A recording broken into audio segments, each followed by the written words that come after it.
Nous abordons dans cette section le décodeur ou decoder en anglais, qui est en quelque sorte la fonction inverse de l'encodeur.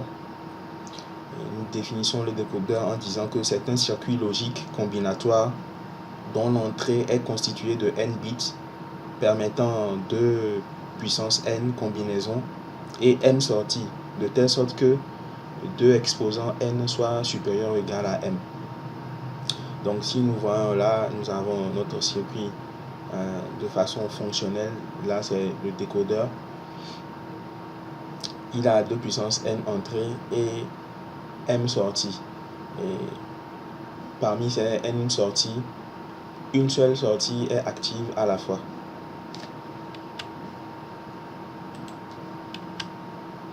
Alors, nous allons prendre un exemple pour pouvoir étudier l'équation et implémenter le circuit logique d'un décodeur.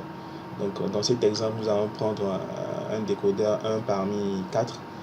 Et ce décodeur a 2 entrées E0, E1 et puis 4 sorties S0, S1, S2 et S3. Donc les 2 entrées constituent en réalité 2 bits de données à l'entrée, et ce qui nous donne une possibilité d'avoir 2 exposants 2 égale à 4 combinaisons. Et à la sortie, nous avons 4 sorties, mais parmi les 4 sorties, une seule sortie parmi les 4 est active à la fois pour chaque combinaison à l'entrée. Donc nous allons voir là maintenant la table de vérité du décodeur 1 parmi n. Donc nous avons les entrées ici en inputs et les sorties en outputs. Donc tel que nous le montre le schéma précédent, les entrées sont E1 et puis E0. Et voici les combinaisons que nous avons. Et à la sortie, nous avons les S3, S2, S1 et puis S0. Donc lorsque les 2 entrées sont à l'état logique 0, nous avons la sortie S0 qui est activée. Lorsque les 2 combinaisons à l'entrée sont à l'état logique 0, 1, nous avons la sortie S1 qui est activée. Lorsque la combinaison d'entrée est 1, 0, nous avons la sortie 2 qui est activée. Et lorsque la combinaison entrée 1, 1, nous avons la sortie S3 qui est activée. Donc, nous aurons remarqué que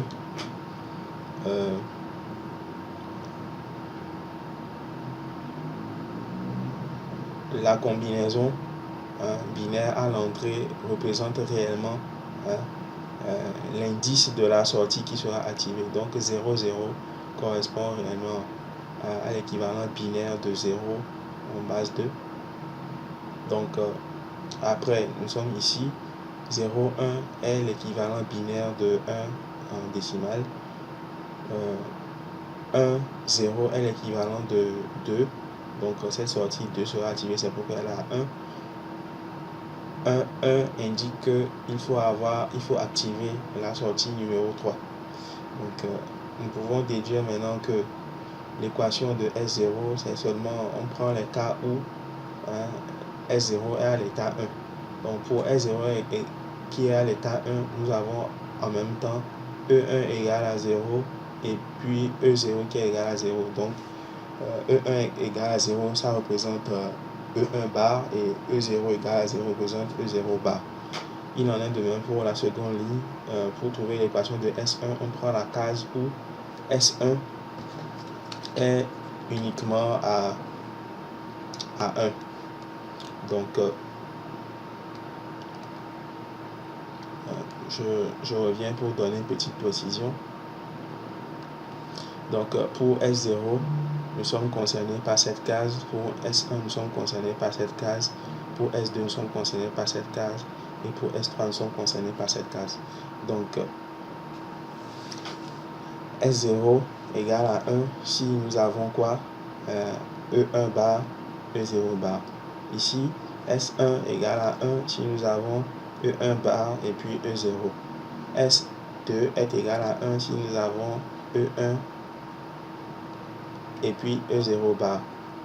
S3 égale à 1 si nous avons E1 et puis E0 en entrée. Donc, c'est ce qui nous a permis de trouver les, les équations suivantes. Et à partir de ces équations, nous pouvons réaliser le circuit qui convient au décodeur à l'aide du logiciel Logicly.